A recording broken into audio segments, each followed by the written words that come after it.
Hello everyone, SS academy में आप सभी का स्वागत है, जिसे आप स्टडी बाय सुमन एकेडमी के नाम से जानते हैं। ज्वालामुखी हमारा टॉपिक चल रहा था और इस टॉपिक में हमने ज्वालामुखी उद्गार के कारण तक पढ़ लिया था, क्योंकि ज्वालामुखी का जो आपका टॉपिक है वो काफ़ी जो है लंबा था और 30 मिनट से ज़्यादा हम क्लास को रख नहीं सकते, जिसकी वजह से हमें क्लास को 30 मिनट के बाद स्टॉप करना पड़ा। तो आज का जो हमारा ज्वालामुखी का आगे का जो है, ठीक है ना, जो भी हमारे पॉइंट्स है उसे आज हम देखेंगे, ठीक है ना।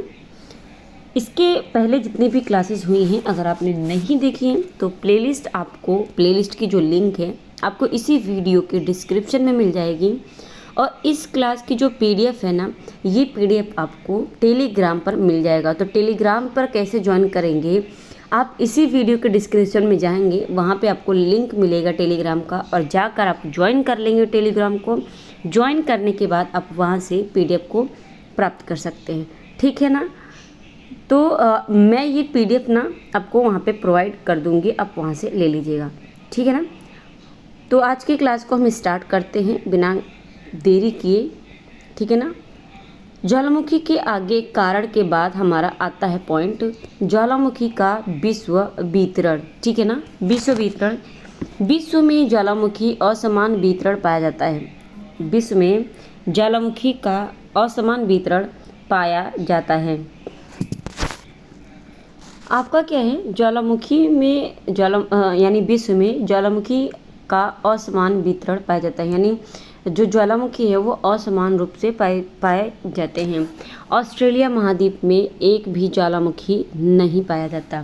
तो आपसे यहाँ से प्रश्न बनता है, और ये आप बहुत ध्यान से जो है आप ध्यान रखेंगे कि आपसे पूछेगा किस महाद्वीप में एक भी ज्वालामुखी नहीं है, तो आपका आंसर हो जाना चाहिए ऑस्ट्रेलिया महाद्वीप, क्योंकि ऑस्ट्रेलिया महाद्वीप में एक भी ज्वालामुखी नहीं है। वहीं एशिया में प्रशांत महासागर के द्वीपों और हिंद महासागर में ही अधिक पाया जाता है। तो आपसे दो प्रश्न पूछ सकते हैं कि सबसे ज़्यादा जो ज्वालामुखी है वो किस द्वीपों पे पाया जाता है। तो एशिया में प्रशांत महासागर के द्वीपों और हिंद महासागर के द्वीपों में ज़्यादा पाया जाता है, और सबसे यानी बिल्कुल शून्य पाया जाता है, बिल्कुल पाया ही नहीं जाता, तो वो ऑस्ट्रेलिया महाद्वीप है। बात करें ज़्यादा का, तो एशिया में यानी एशिया महाद्वीप में एशिया महाद्वीप में प्रशांत महासागर के द्वीपों और हिंद महासागर में इनमें क्या होता है, ज्वालामुखी ज़्यादा पाया जाता है। इस प्रकार से विश्व में ज्वालामुखी के 3 पेटी या 3 क्षेत्र पाए जाते हैं, ठीक है ना। तो ज्वालामुखी के 3 क्षेत्र पाए जाते हैं विश्व में, जिनका विवरण इस प्रकार है। पहला है प्रशांत महासागरीय पेटी, ठीक है ना। प्रशांत महासागरीय पेटी, प्रशांत महासागर के पूर्वी तथा पश्चिमी तटों पर बड़ी संख्या में ज्वालामुखी पाए जाते हैं। मान के चलिए ये आपका क्या है, प्रशांत महासागर है, ठीक है ना। ये क्या है आपका, प्रशांत महासागर है। तो प्रशांत महासागर की अगर बात करें तो पूर्वी में, और प्रशांत महासागर के पश्चिम में, ठीक है ना। दोनों साइड में क्या पाया जाता है, अधिक संख्या में ज्वालामुखी पाए जाते हैं, ठीक है, जिसे प्रशांत महासागर का अग्नि वलय कहा जाता है, रिंग ऑफ फायर। ये क्वेश्चन आपका बन चुका है कि रिंग ऑफ फायर कहाँ पाया जाता है या किसे कहते हैं। तो प्रशांत महासागर के पश्चिम और पूर्व में पाए जाने वाले ज्वालामुखियों को रिंग ऑफ फायर या फिर अग्नि वलय कहते हैं, ठीक है ना। तो प्रशांत महासागर का अग्नि वलय है, ठीक है ना, प्रशांत महासागरीय पेटी। इस पेटी में लगभग ज्वालामुखियों का 2/3 भाग पाया जाता है, ठीक है ना। तो प्रशांत महासागरीय जो पेटी है इसमें लगभग, ठीक है ना, ज्वालामुखी का 2/3 भाग पाया जाता है। इसमें अलूसियन, जापान द्वीप समूह तथा हवाई लैंड द्वीप के ज्वालामुखी, जापान का प्रसिद्ध ज्वालामुखी पर्वत फ्यूजियामा, फिलीपींस में स्थित माउंट बेनताल, और मध्य अमेरिका का चिम्बोराजो जो है ये मध्य अमेरिका में है, और फ्यूजियामा जो है, फ्यूजियामा क्या है, ये जापान का है, और आपका हवाई लैंड द्वीप का जो ज्वालामुखी है, और जापान द्वीप समूह, अलूसियन, ये सभी आपके कहाँ पर हैं? तो यहाँ पे आपका ज्वालामुखी पाया जाता है। फिलीपींस के में स्थित आपका एक माउंट बेन ताल है, वहाँ पे पाया जाता है। बाकी चिम्बोरेज़ो में पाया जाता है, ठीक है ना। तो ये ध्यान में रखेंगे। मध्य महाद्वीपीय पेटी, मिड कॉन्टिनेंटल बेल्ट, यह पेटी आइसलैंड मध्य अटलांटिक कटक के ऊपर स्थित है, ठीक है ना। आइसलैंड क्या है? मध्य अटलांटिक कटक के ऊपर स्थित है ये। और जो आइसलैंड है ना, तो आइसलैंड के हेक्ला पर्वत में, आइसलैंड में कौन सा है? हेक्ला पर्वत है। हेक्ला पर्वत से प्रारंभ होता है कौन? मध्य महाद्वीपीय पेटी। तो मध्य महाद्वीपीय पेटी जो है, यह पेटी आइसलैंड के हेक्ला पर्वत से प्रारंभ होती है। और यहाँ दरारी उद्गार वाले जो ज्वालामुखी होते हैं, तो दरारी उद्गार वाले अनेक ज्वालामुखी दृष्टिगोचर होते हैं। यह पेटी यूरोप तथा एशिया के मध्यवर्ती भागों में आल्प्स तथा हिमालय पर्वत के साथ साथ पूर्व पश्चिम में फैली हुई हैं, ठीक है ना। तो ये जो ज्वालामुखी हैं, ये पेटी जो है यूरोप, एशिया के जो मध्यवर्ती भाग है, जो आपका जिसमें आपका आल्प्स है, ठीक है, तथा हिमालय पर्वत के साथ साथ जो पूर्व पश्चिम में फैला हुआ है, ठीक है ना। अफ्रीकन रिफ्ट पेटी की बात करें, यह अफ्रीका के पूर्वी भाग में झील क्षेत्र से लाल सागर तक फैली हुई है। उत्तर में वेलेंस्टाइन तक फैली है। इसका सबसे क्रियाशील ज्वालामुखी कैमूरन पर्वत है, ठीक है ना। तो कैमूरन पर्वत जो है, यह सबसे सक्रिय ज्वालामुखी, यानी क्रियाशील आप कह लें या फिर सक्रिय कह लें, तो क्रियाशील ज्वालामुखी आपका कैमरून पर्वत है, जो कि आपका कहाँ पर है? उत्तर में वेलेंस्टाइन तक फैला हुआ है, अफ्रीकन रिफ्ट पेटी में। ओके। तंजानिया का किलिमंजारो, तो किलिमंजारो पूछ सकता है आपसे, किलिमंजारो कहाँ का है? अफ्रीकन रिफ्ट पेटी से संबंधित है, लेकिन किस जगह पे पाया जाता है? तंजानिया का है, ठीक है। तंजानिया एक देश है। तंजानिया का किलिमंजारो एक मृत क्या है? मंजारो, किलिमंजारो एक मृत ज्वालामुखी है जो कभी उद्गार नहीं हो सकती, जो रिफ्ट से पाया जाता है, ठीक। तो ये रिफ्ट से बाहर पाया जाता है। अब बात करें अगला, तो अगला है आपका मध्य अटलांटिक पेटी। कुछ ज्वालामुखी अटलांटिक महासागर में भी पाए जाते हैं। इस महासागर में केप बर्ड, ठीक है, केप बर्डे। अब आप जानते हैं इस प्रकार का आपका ये जो है महासागर है, अटलांटिक महासागर। इस महासागर में क्या है? केप बर्ड प्रमुख ज्वालामुखी है। इसके अलावा एजोर्स, सेंट हेलेना आदि अन्य ज्वालामुखी द्वीप हैं, ठीक है ना। तो एजोर्स, सेंट हेलेना ये क्या है? ज्वालामुखी हैं। यहाँ पे ये आपका अटलांटिक महासागर में पाई जाती हैं, ठीक है ना। तो आप ये ध्यान में रखेंगे, केप बर्डे, ठीक है ना, एक बार लिख लेंगे हम, केप बर्डे, एजोर्स, ठीक है ना, एजोर्स, सेंट, ठीक है, सेंट हेलेना, ठीक है ना, सेंट हेलेना। तो ये आप ध्यान में रखेंगे। ये आपका कहाँ का है? तो ये आपका मध्य अटलांटिक पेटी में आता है, और ये जो है ना, ये अटलांटिक महासागर में पाए जाते हैं। ओके। अब बात करते हैं, हमारा आता है ज्वालामुखी स्थलाकृतियाँ। ज्वालामुखी की जो स्थलाकृतियाँ हैं उनके बारे में देखेंगे। ओके। अंतर्वेदी आकृतियाँ इनकी कैसी होती हैं वो जानेंगे सबसे पहले, ठीक है। उसके बाद अन्य अंतर्वेदी आकृतियाँ देखेंगे। तो अंतर्वेदी आकृतियों में भी आपका पॉइंट्स है और पॉइंट्स वाइज हम देखेंगे।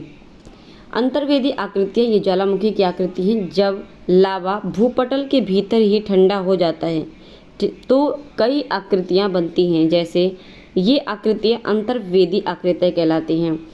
तो मैंने स्टार्टिंग में बताया था कि ये मान लीजिए आपका ज्वालामुखी है, ठीक है ना, ये आपका क्या है? ज्वालामुखी है।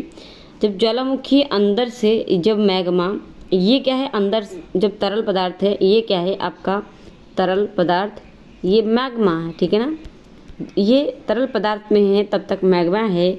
जब ये अंदर से बाहर निकलकर और बाहर सूख जाता है तो ये लावा कहलाता है, ठीक है ना। यही मैग्मा क्या कहलाता है, लावा कहलाता है। लेकिन यहाँ पे अंतर्वेदी आकृतियों के कहने का अर्थ है कि जब जो लावा है, ये जो लावा है ये अंदर ही अगर सूख जाता है तो कई आकृतियाँ बनती हैं, और यही जो आकृतियाँ होती हैं ये अंतर्वेदी आकृतियाँ कहलाती हैं। आई होप ये बात आपको समझ में आ गई होगी। ज्वालामुखी उद्गार से जो लावा निकलता है उसके ठंडा होने से आग्नेय शैल बनती हैं, ठीक है। तो ये ध्यान में रखेंगे, आग्नेय शैल का निर्माण कैसे होता है, ज्वालामुखी के उद्गार से होता है, जो कि लावा निकलता है। लावा उसके सूखने पर, ठंडा होने पर आग्नेय चट्टान का निर्माण या शैल का निर्माण होता है। लावा का यह जमाव या तो धरातल पर पहुंचकर होता है या धरातल तक पहुंचने से पहले ही भूपटल के नीचे शैल परतों में हो जाता है। ओके, लावा के ठंडा होने के स्थान के आधार पर आग्नेय शैलों का वर्गीकरण किया जाता है जो निम्नलिखित है। तो ये आग्नेय शैलों की बात है। आग्नेय शैलों की बात करें तो ज्वालामुखी शैल, ज्वालामुखी चट्टान, जब लावा धरातल पर पहुंचकर ठंडा हो जाता है तो ज्वालामुखी चट्टान का निर्माण होता है। ओके, लेकिन पातालीय क्या है, पातालीय प्लूटोनिक, ठीक है ना, प्लूटोनिक शैल जब लावा धरातल के नीचे ही ठंडा होकर जम जाता है तो उसे क्या कहते हैं, पातालीय या फिर प्लूटोनिक शैल कहते हैं, ठीक है ना। तो ज्वालामुखी शैल क्या हो जाएगा आपका या फिर आप कहेंगे जिसे ज्वालामुखी चट्टान, ठीक है ना। तो जब लावा बाहर को आपका धरातल पर पहुंचकर ठंडा होता है तो आपका रॉक बन जाता है। ओके, लेकिन जब अंदर ही रहता है तो वो पतालीय शैल होते हैं। तो ये ध्यान में रखेंगे। अब बात करते हैं अन्य अंतर्वेदी आकृतियाँ, और जितने भी हैं अंतर्वेदी आकृतियाँ उन्हें देखेंगे। बैथोलिथ क्या है, बैथोलिथ जब मैग्मा का बड़ा पिंड भूपर्पटी में अधिक गहराई पर ठंडा हो जाता है, ठीक है, भूपर्पटी में अधिक गहराई पर ठंडा हो जाता है, यह एक गुंबद के आकार में विकसित हो जाता है। इन्हें बैथोलिथ कहा जाता है, जो मैग्मा भंडारों के जमे हुए भाग होते हैं, ठीक। तो बैथोलिथ जो है ना आपका, बैथोलिथ जब मैग्मा का बड़ा पिंड भूपर्पटी में अधिक गहराई पर ठंडा हो जाता है, ठीक है, तो ये आपका एक गुंबद का आकार ले लेता है, ठीक। इन्हें आप क्या कहेंगे, बैथोलिथ कहेंगे। तो बैथोलिथ क्या है, जो मैग्मा भंडारों के जमे हुए भाग होते हैं, अन्नाच्छादन प्रक्रिया के द्वारा ऊपरी पदार्थ के हट जाने पर यह धरातल पर प्रकट होते हैं।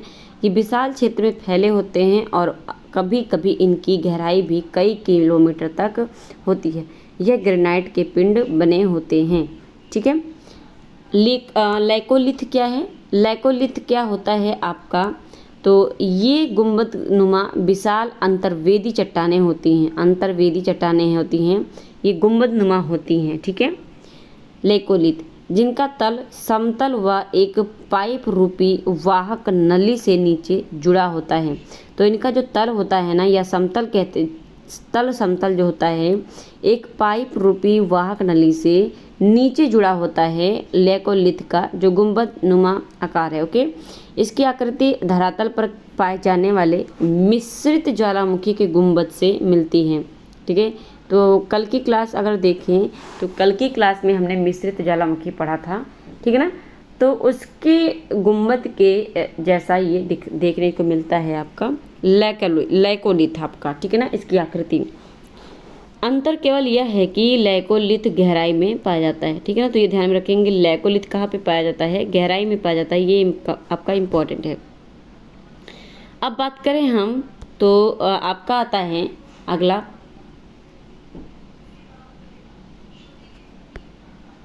ठीक है।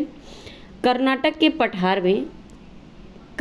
पठार में ग्रेनाइट चट्टानों की बनी होती हैं।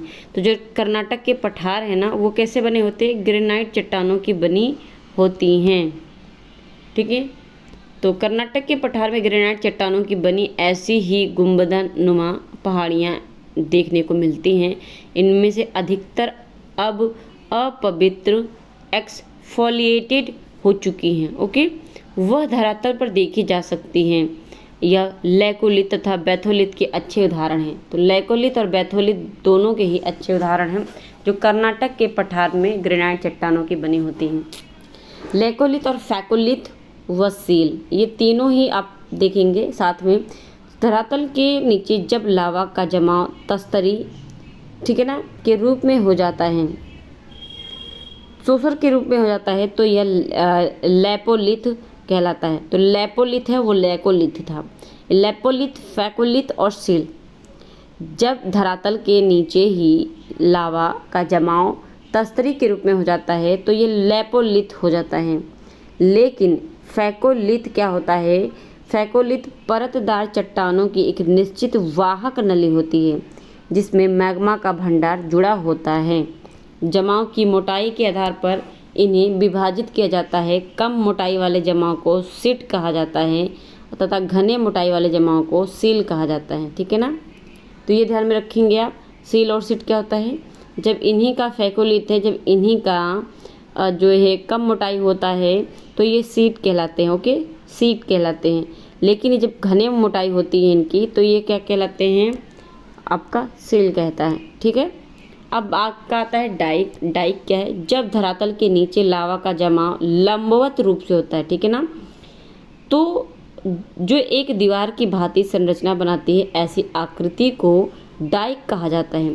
इम्पॉर्टेंट है, ध्यान में रखेंगे। पश्चिमी महाराष्ट्र क्षेत्र की अंतर्वेदी आग्नेय चट्टान में यह आकृति बहुतायत में पाई जाती है। तो ये पूछ सकता है कि डाइक आपका जो ज्वालामुखी है, ठीक है ना, डाइक जो ज्वालामुखी है ये कहाँ पे पाई जाती है? तो ये महाराष्ट्र के पश्चिमी क्षेत्र में पाई जाती है। पश्चिमी क्षेत्र के अंतर्वेदी आग्नेय चट्टान में पाई जाती है, ठीक है ना, और बहुत पाया जाता है। ज्वालामुखी उद्गार से बने दक्कन ट्रेप के विकास में डाइक उद्गार के वाहक को समझा जा सकता है। तो दक्कन ट्रेप क्या है? ज्वालामुखी के उद्गार से बने हैं। बाह्य आकृतियाँ क्या होती हैं? यह वह आकृति होती हैं जिनका निर्माण धरातल के बाहर यानी ऊपर लावा के जमने से होता है। कुछ महत्वपूर्ण जो है आकृतियाँ, तो हमने अंत आकृतियाँ देख लिया। अब हमारी जो है अगला जो टॉपिक मतलब आपका अगला जो आपका प्रकार है वो है बाह्य आकृतियाँ, ठीक है ना। तो इसमें अगर बात करें आकृतियाँ ये कैसी हैं, ये आकृतियाँ आपकी देखेंगे। तो आकृतियों में अगर बात करें तो पहला है सिंडर शंकु अथवा रॉक। सिंडर शंकु अथवा राख, ये आपका ज्वालामुखी निकास से बाहर हवा में उड़ा हुआ लावा शीघ्र ही ठंडा होकर ठोस टुकड़ों में परिवर्तित हो जाता है, जिसे सिंडर कहते हैं।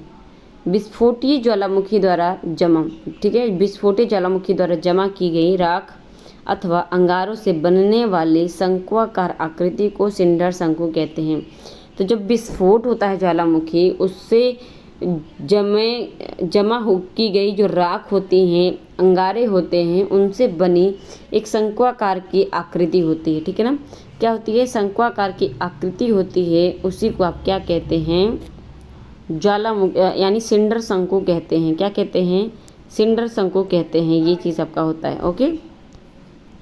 हवाई द्वीप में ऐसे शंकु अधिक संख्या में पाए जाते हैं। कहाँ पर? हवाई द्वीप में। ये इम्पोर्टेंट है। हवाई द्वीप में ही दुनिया का सबसे सक्रिय ज्वालामुखी पाया जाता है, ठीक है ना, ये ध्यान में रखेंगे। तो हवाई द्वीप में शंकु जो हैं सिंडर शंकु अधिक पाए जाते हैं। मिश्रित शंकु क्या होता है? कंपोजिट कोन्स जो है आपका, ये बड़े तथा ऊंचे शंकु होते हैं। जो मिश्रित शंकु होते हैं ये बड़े तथा ऊंचे होते हैं, ऊंचे शंकु होते हैं जिनका निर्माण लावा, राख, अन्य ज्वालामुखी पदार्थों के बारी बारी से जमने से होता है। यह जमाव समांतर परतों में होता है। इसकी ढलानों पर कई छोटे छोटे शंकु बन जाते हैं जिन्हें परजीवी शंकु, ठीक है, क्या कहते हैं? परजीवी शंकु कहा जाता है। इटली का स्ट्राम्बोली मिश्रित शंकु का प्रमुख उदाहरण है, ओके। इटली का जो स्ट्राम्बोली है, स्ट्राम्बोली जो है वो मिश्रित शंकु में आता है आपका, ठीक है ना, ध्यान में रखेंगे स्ट्राम्बोली के बारे में। नेक्स्ट आपका है शंकु। उदाहरण में अगर देखें आप तो शंकुस्थ शंकु, ठीक है, शंकुस्थ शंकु यानी कोन इन कोन और नेस्टेड कोन, ठीक है, कोन इन कोन और नेस्टेड कोन, इसे घोंसला शंकु के नाम से भी जाना जाता है। शंकुस्थ शंकु को घोंसला शंकु के नाम से जाना जाता है, इसलिए यहाँ पर नेस्टेड कोन भी कहा गया है इसको, ठीक है ना, नेस्टेड कोन, ठीक है, क्योंकि इसमें एक शंकु के अंदर ही एक अन्य शंकु का निर्माण होता है। तो शंकुस्थ शंकु में कोई ये शंकुस्थ जो शंकु होता है उसमें एक ही शंकु के अंदर एक अन्य शंकु का निर्माण हो जाता है, जिसकी वजह से इसे घोंसला शंकु के नाम से भी जाना जाता है। नेस्टेड कोन या फिर आप इसे कोन इन कोन कह सकते हैं। विसुवियस ज्वालामुखी आपका कहाँ पर है? आप जानते हैं जापान में है, और जापान का ये विसुवियस ज्वालामुखी ऐसे शंकु का उदाहरण है। तो आपसे ये प्रश्न बन सकता है, पहला प्रश्न आपका बन सकता है कि जो विसुवियस ज्वालामुखी है ये कहाँ पर, किस देश में उद्गार होते हैं? तो ये आपका ज्वालामुखी पाया जाता है जापान में। ये किस प्रकार की ज्वालामुखी है? तो ये शंकुस्थ शंकु ज्वालामुखी हैं, ठीक है, या फिर घोंसला शंकु के नाम से जाना जाने वाला ये विसुवियस ज्वालामुखी है। ओके, क्षारीय लावा शंकु या फिर आप लावा सिल्ट कह सकते हैं इसे। तो क्षारीय लावा शंकु या लावा सिल्ट बेसिक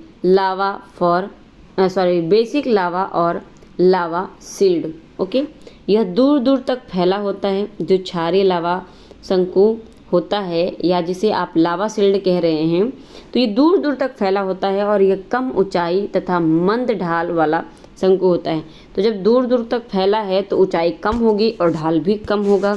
इसके अलावा में सिलिका का मात्रा कम पाया जाता है, ठीक है ना, सिलिका का मात्रा कम पाया जाता है, ठीक है।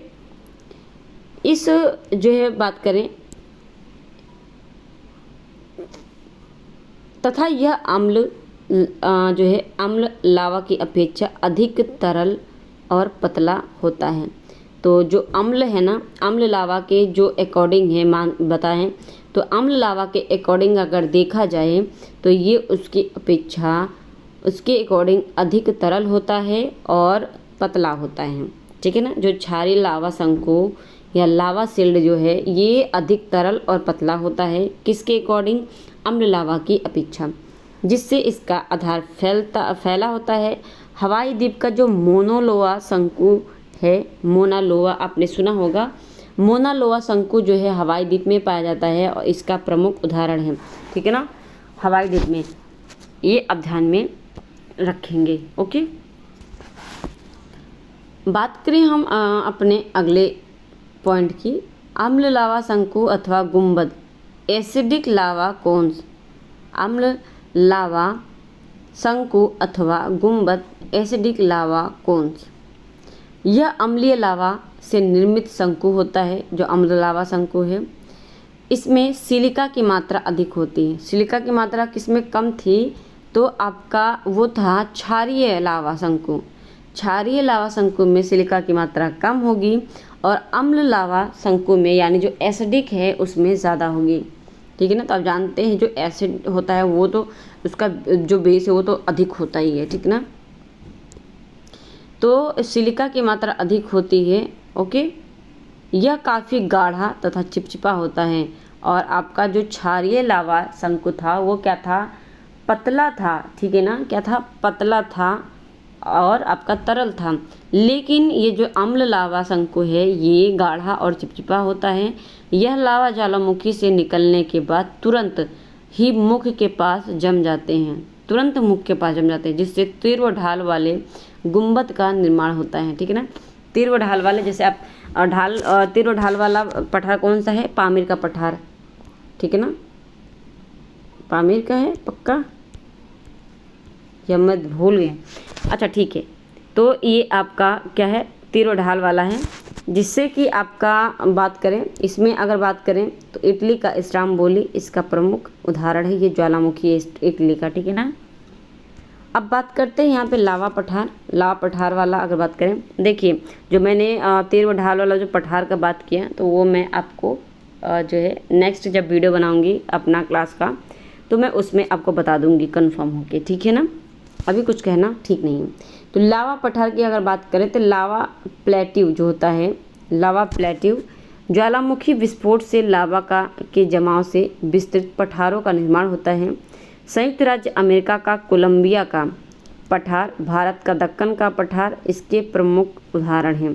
तो भारत का जो दक्कन का पठार है और संयुक्त राज्य यानी यूएसए की बात करें, यूएसए का जो कोलंबिया का पठार है और भारत का दक्कन का पठार लावा पठार के उदाहरण हैं। ओके, अब आता है आपका ज्वालामुखी पर्वत। और ज्वालामुखी पर्वत की अगर बात करें, ज्वालामुखी के लावा के जमा होने से बड़े आकार के शंकु का निर्माण हो जाता है, जिसे आप ज्वालामुखी पर्वत कहते हैं। कहा जाता है जापान का जो फ्यूजियामा है सबसे महत्वपूर्ण ज्वालामुखी पर्वत है। ओके, अब यहाँ पे देखेंगे डायग्राम से हम समझेंगे, ठीक है। आई होप ये आपको दिख रहा होगा, ठीक है ना। हम थोड़ा सा और जूम करने की कोशिश कर रही हूँ। तो ये क्या है आपका, ये आपका पृथ्वी है, यानी हमारा अर्थ है, ठीक है ना। ये उसका आप टुकड़ों में अगर देखें तो ये क्या है, ये आपका जो है, ये देखने में आपका क्या है, ये आपका विकिरणकारी भित्ति के साथ ज्वालामुखी ग्रीवी भस्म यानी क्या है, ये ज्वालामुखी ग्रीवी है। और यहाँ पे अगर बात करें तो ये जो भाग होता है भस्म प्रवाह होता है यहाँ पे, और सिंडर यहाँ पे ये भस्म प्रवाह है, ज्वालामुखी जहाँ पे उद्गार हो रही है ये। तो जैसे देख लीजिए ये क्या है, ये आपका ज्वालामुखी है। और ये जब ज्वालामुखी अंदर से जब फटता है तो बाहर से जो अंदर से मैग्मा निकलती है बाहर को फैलती है, तो इसी के ऊपर तो आके गिरेगी ना ऐसे। तो ये जो भाग है ना, ये भस्म प्रवाह है, ठीक है ना, ये प्रवाह हो रहा है इसके बाहर। और जो ये भाग है ना लेकिन जो ये भाग है, ये जो भाग है इसे आप क्या कहेंगे, ये देखिए सिंडर शंकु कहेंगे या फिर ज्वालामुखी कुंड कहेंगे। ओके, तो जो मुख होता है ज्वालामुखी के उद्गार का, उसे ही आप सिंडर शंकु या फिर क्या कहते हैं, ज्वालामुखी कुंड कहते हैं। ज्वालामुखी डोम गुंबद जिसे आप कहते हैं, तो ज्वालामुखी डोम के साथ भस्म शंकु, ये आपका ज्वालामुखी डोम के साथ भस्म शंकु है। और यहाँ पे अगर बात करें तो ये आपका क्या है, सिंडर शंकु है, ठीक है ना, ये क्या है, सिंडर शंकु है। और लावा पठार बाढ़ वृत्त जिसे कहते हैं, बाढ़ वृत्त ज्वालामुखी, ठीक है ना, ये आपका क्या है, लावा पठार और बाढ़ वृत्त जो है आपका ज्वालामुखी है। लावा मेसा क्या है, ये आपका साइड में आप देखेंगे तो ये लावा मेसी है। मिश्रित ज्वालामुखी, ये आपकी पूरी की पूरी मिश्रित ज्वालामुखी होती हैं। फिर आप देखेंगे यहाँ से आप देखेंगे तो ये सील है, आंतरिक भाग से निकलती है। ज्वालामुखी नलिका, ये क्या है, जहाँ से ज्वालामुखी बाहर निकलती हैं, यानी फट के जो पदार्थ है वो बाहर निकलता है, वो क्या है, ज्वालामुखी की नलिका होती है। स्कंद क्या होता है, ये जो भाग होता है ये स्कंद होता है। और भित्ति क्या होती है, ये भाग भित्ति होती है, ठीक है ना। लैकोलिथ क्या होता है, तो लैकोलिथ और गहराई के अंदर होता है, ये आपका क्या है, लैकोलिथ होता है, ठीक है ना। महास्कंद क्या होता है, ये आपका क्या है, महास्कंद है, ये जो जमाव है ये पूरा महास्कंद है। ज्वाला नलिका क्या होता है, ये ज्वाला नलिका होती है जो ऊपरी भाग से लेके यहाँ तक निचले भाग तक है, यानी आपका बिचली जो भाग है भूपरपट्टी से, ये अपर्दित लैकोलिथ होता है यहाँ पे, ठीक है ना। तो ये सारी चीज़ें आप ध्यान में रखेंगे, ठीक है। आई होप ये बात आपको समझ में आ रही होगी, ठीक है ना।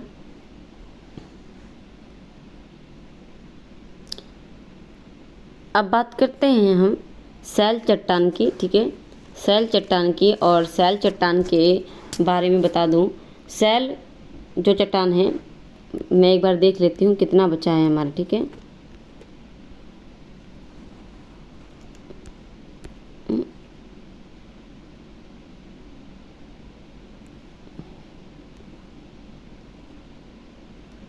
अच्छा, अब ये ना चट्टान का बचा हुआ है कि चट्टान का आपका निर्माण कैसे होता है, ठीक है ना। तो इसमें आपका आग्नेय शैल आ जाता है, अवसादी शैल आ जाता है और आपका आ जाएगा कायांतरित शैल। तो ये जब पढ़ेंगे हम तो एक साथ पूरा पढ़ेंगे ना तब समझ में आएगा। तो आग्नेय शैल हो गया, अवसादी शैल हो जाएगा आपका, और ये जो है आपका कायांतरित शैल होगा। ये सभी क्या हैं, ये चीज़ें हम सब चीज़ जो है हमने ज्वालामुखी पूरा कंप्लीट कर लिया है। अब ज्वालामुखी के बाद हमारी चट्टानों के बारे में आ गया है, ठीक है ना।